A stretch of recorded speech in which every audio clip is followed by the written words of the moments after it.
Chris, great to have you with Okay, me on SAC TV, the new direction of media here in Sacramento. Well, anything other than the other way is the right way, right? Yeah. Now, the reason I wanted you on this show or this platform, it's becoming more than a show. It's a platform, or maybe even a new way to communicate. Is because I think Sacramento radio has a lot of important people, and thousands of people listened every morning to your show, and you were number one in town. I can't think of anyone who stayed number one longer. We had some fun. We had some good times. We had a lot of good fortune, but you know what? It was all the byproducts of work.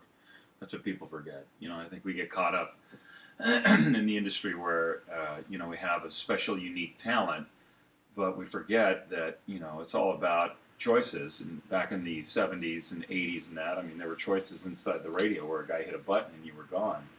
And we had a simple rule I did in the morning show inside of the zoo, and it was my rule always as a morning show guy and broadcaster per se, which is if you can be 1, 2, or 3 as far as choices for the audience, meaning I could be the third favorite guy of a country guy who wanted to hear Joey Mitchell or listen to Pat Stowe when he did country or whatever, that's great, because 3, if I get enough 3s, I can be 1. And that was our theory, and that's why the show grew, and then, of course, when you get to 1, that's when it gets really difficult, because then, you're having to protect, you're having to police, you're having to try to figure out how to grow, you're having to try to figure out how to maintain. But it was definitely one of the highlights of my life. Whether that means anything to anybody else, it was an awesome feeling. Well, I think it influenced me. I started at Quad in '84, and I was doing overnights, and so I would listen to you when I got off the air. Yeah, I remember. I listened to our show, Masters and Johnson, but sure. I thought you guys were just hilarious, and you did things. You were rule breakers, is what you were.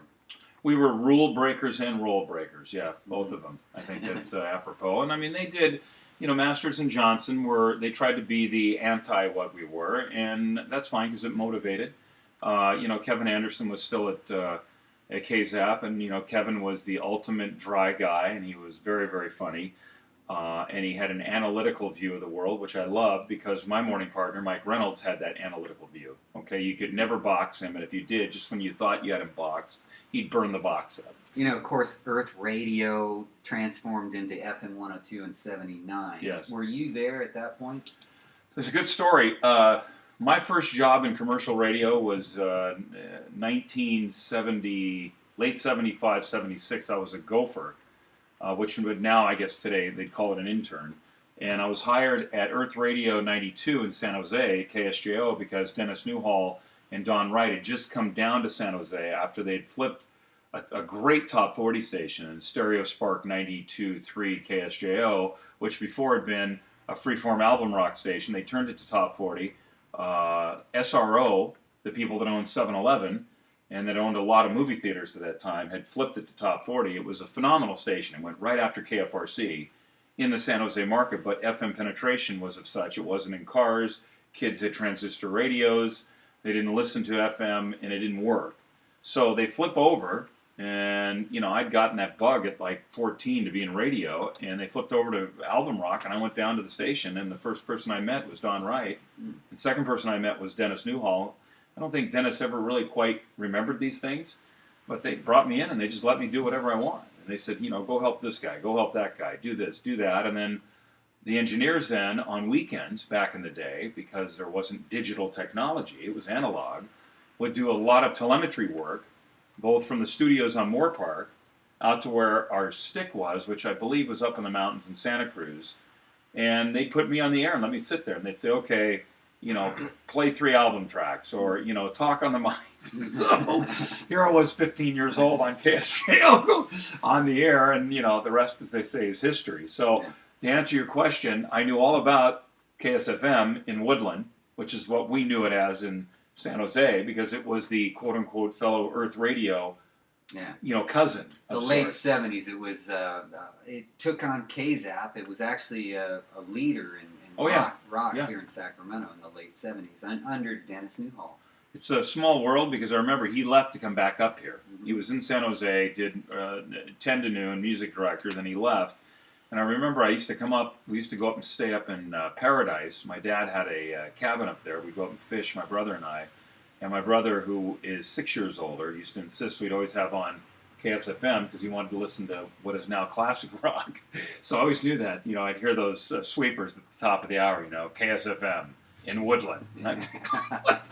And they'd say Earth Radio. And I'd go, I know, I work at Earth Radio in San Jose. I know that, you know. So when I finally came to Sacramento and got hired here in March of 80, it was sort of like old homecoming. So it already had switched from Earth Radio to FM 102. In September of 79 they did, and I was 18 years old. I was doing afternoon drive in Livermore, KKIQ, which was a legendary top 40 station. It was one of the platform stations that you would work at to jump to like Fresno to Kino, or to jump to Bakersfield, less Bakersfield, but more Fresno, or to jump to Sacramento to then hit Candy or hit KROY. The problem was Croy AM had a lot of legendary burnout programmers that had been fired in all these major markets to come back, and they'd hired other burnouts, usually older guys. They didn't really believe in giving younger guys opportunities. Candy was a gong show. They didn't pay their bills. They had no stick. You know, you're out broadcasting at a transmitter site. Nobody really wanted to work there, which is why, you know, these platform markets were fantastic. Yeah. When did Rick Gillette become a program director? Gillette was hired.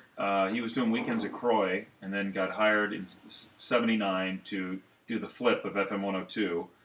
He left in '81 to go to 13K in San Diego, and they tried to bring me down as well. Jeff got hired as PD, Lucifer, in San Diego.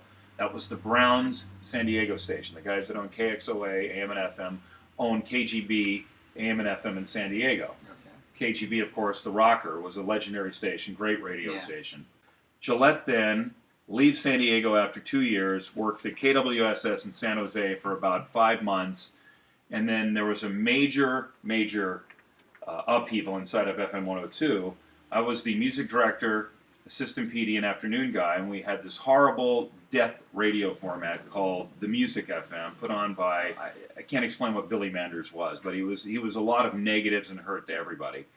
And it's a great story. There was a Christopher Cross concert we went to. Instead of going to a promotion, we came home and the guy was outraged that we didn't go to the station promotion. We went to a Christopher Cross concert. And he came out and sucker punched me in front of my house at a party at my house and knocked me cold. Sucker punched me from behind the back of the head, punched me. I came to, he was over me. I proceeded to start fighting the guy. He was 6'4", about 250. I'm 6'1", 180 at the time. And the whole party comes out of the house, including Gillette, who is here visiting from the Bay Area. And there's a full-scale fight going on with me with this guy. So the fight ends.